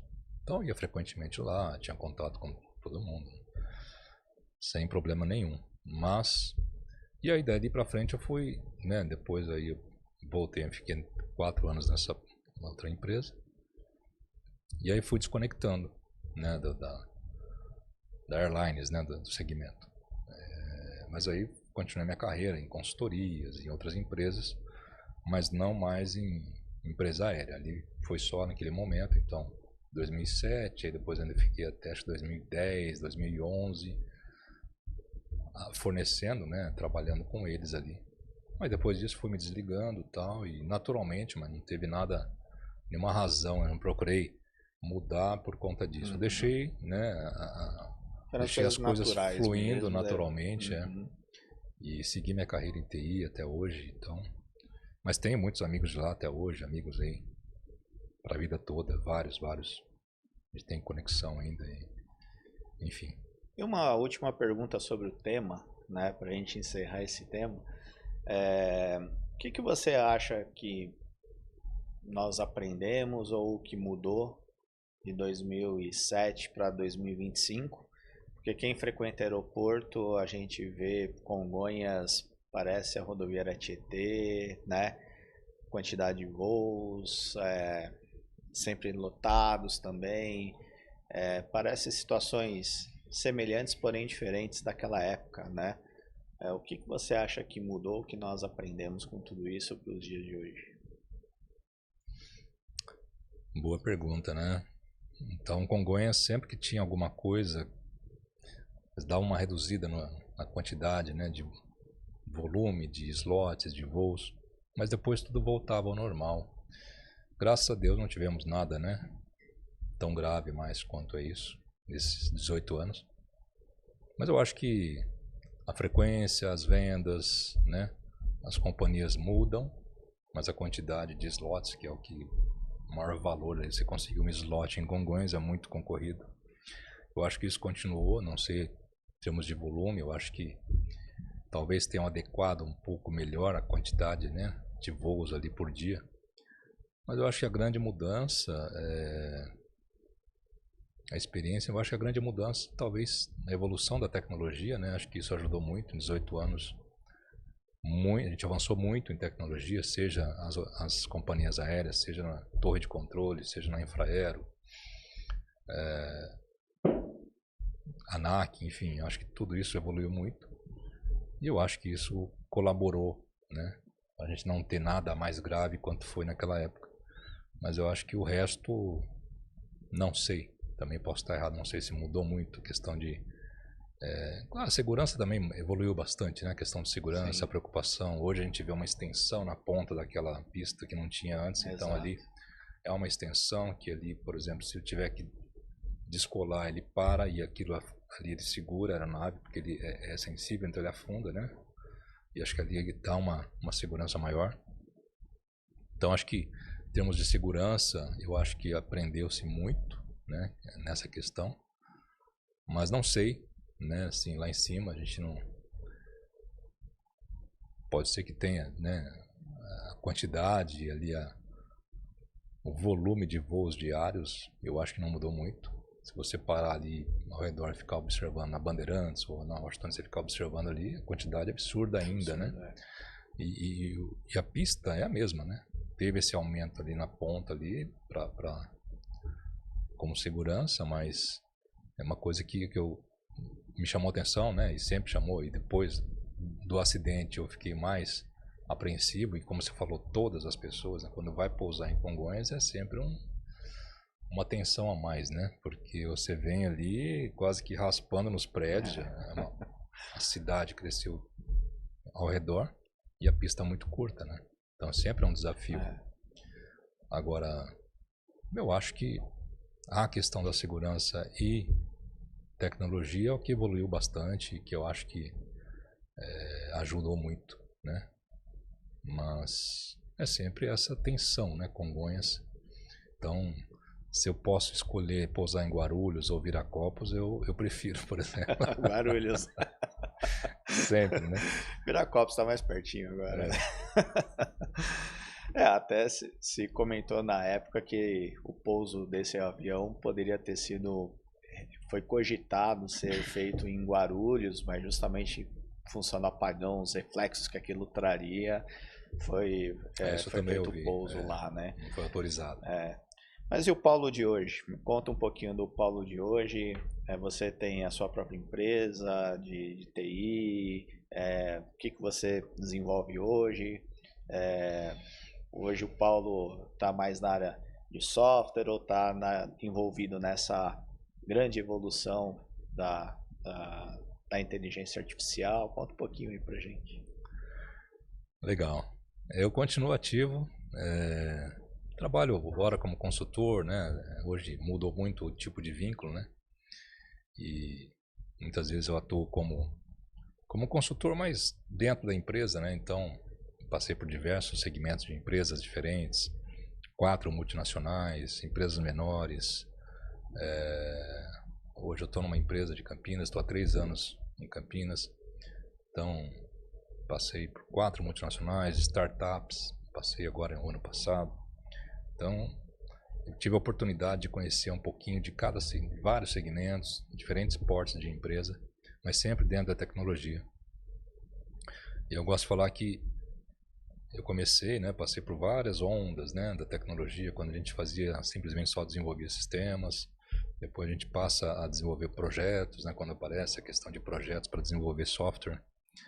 Depois projetos cascata, aí vem projetos ágeis, né, todas as ondas de mudança. Aí vem a internet, você tem que se adaptar. Aí vem dispositivos móveis, você tem que se adaptar. Como é que agora, né, tem a internet e tudo começou a mudar, desenvolvimento tradicional para desenvolvimento web.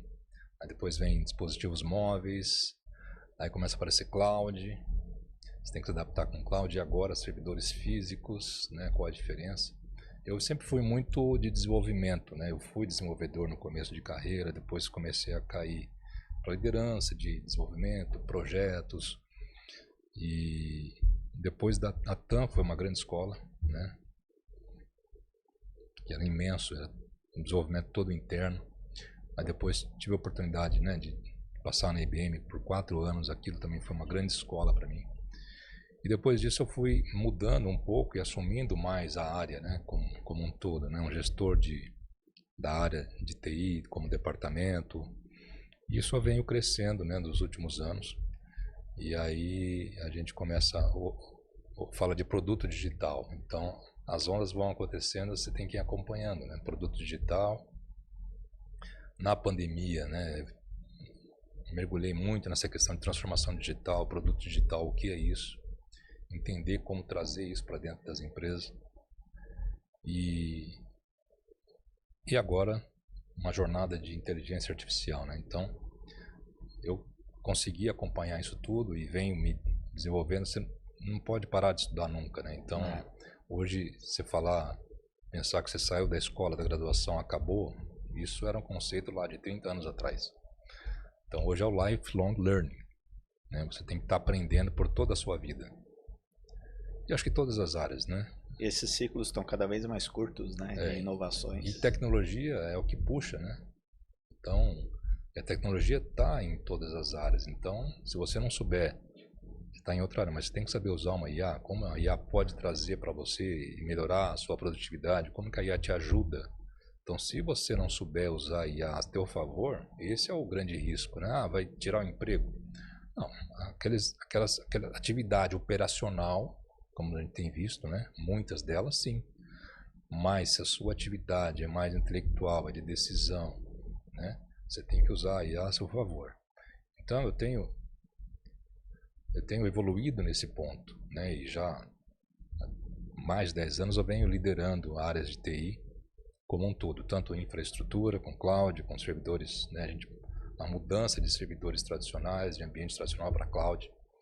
O desenvolvimento de software também mudou muito, produto digital, como é que você faz isso? Então eu tenho acompanhado e tenho colocado isso na prática, né?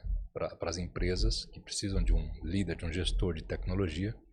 Então é isso que eu tenho feito, né, nos últimos 10 anos para cá, como um líder, né? Hoje eu sou um diretor de tecnologia e você tem que trazer isso para dentro da companhia, né? Como mudar, como evoluir. Eu gosto muito de falar trazer inovação e modernização. Porque as grandes empresas já vêm num ritmo mais acelerado, né? Então elas estão sempre puxando, mas a gente tem um volume no mercado de empresas médias e pequenas que precisa de muita ajuda. Sim. Que não sabe por onde começar. Às vezes estacionou... A área de TI hoje é protagonista dentro das empresas, né? Então tecnologia. E é isso que eu gosto de deixar para quem está começando, para quem vai decidir. Então, é um oceano azul ainda. Sim. Fala assim, não, a tecnologia está superada. A gente tem aí, acho que o mercado, as escolas colocam 100 mil, 150 mil formandos por ano. A gente tem uma demanda no Brasil São poucos profissionais, 700 mil vagas de tecnologia no mercado. Então é um gap muito grande. Fala assim, apagão de mão de obra, e é uma realidade, né? A pandemia transformou muito o modelo, né, do profissional de tecnologia, de sair do escritório e ir para home office. E isso não teve volta, né? Não teve volta. As empresas hoje querem forçar, às vezes, vamos voltar presencial.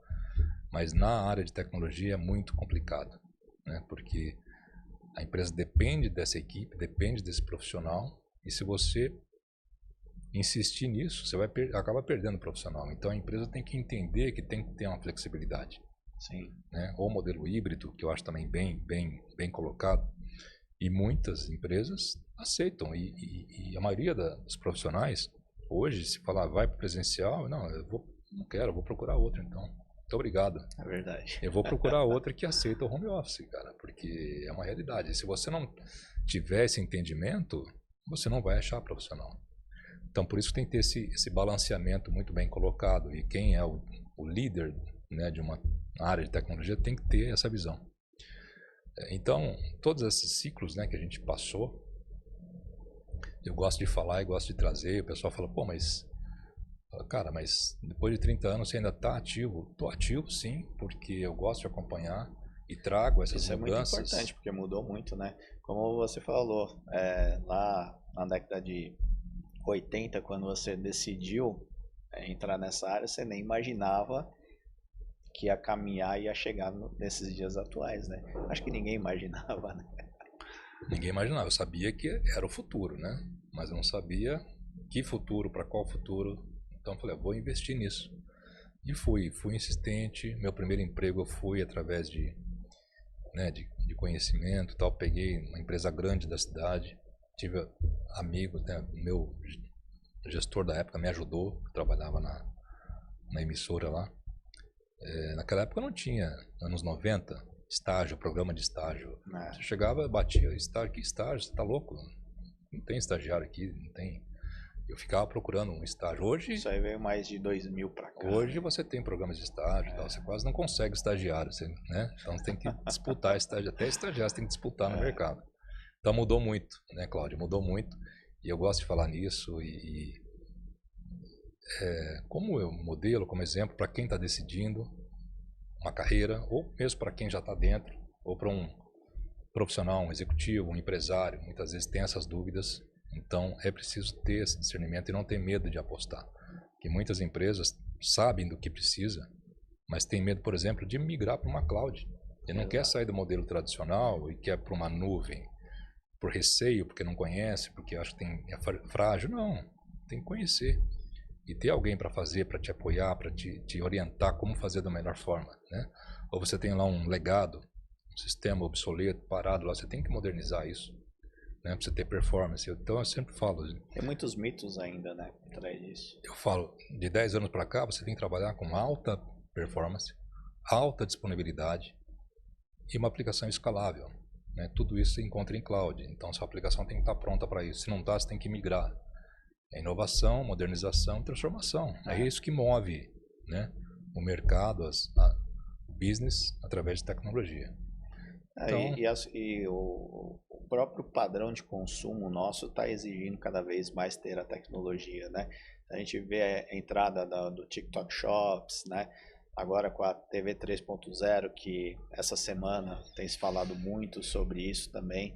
Tudo isso são conceitos que as empresas vão ter que entender para poder se adaptar a esse novo modelo de consumo e vai precisar muito da tecnologia como um grande aliado, né? Para que tudo isso você consiga explorar toda a competitividade que o mercado oferece. A IA, por exemplo, tá aí a nova hype, né, do mercado no momento. Só se fala em IA.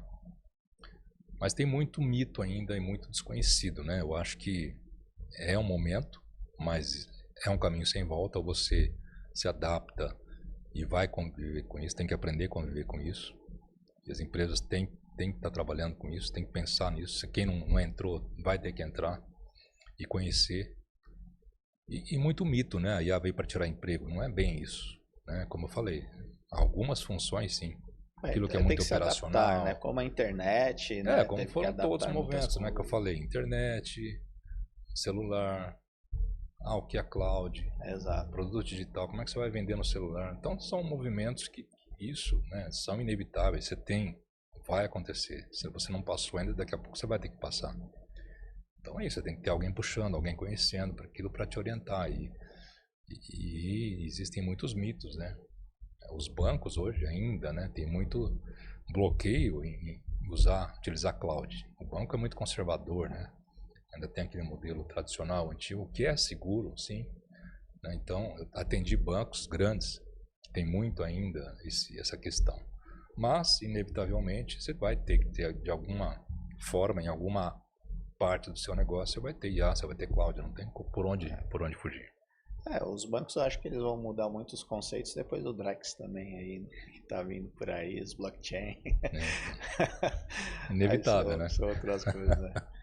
Paulo, quero te agradecer mais uma vez a sua presença aqui no nosso podcast. Foi uma honra conhecer a sua história, a sua trajetória,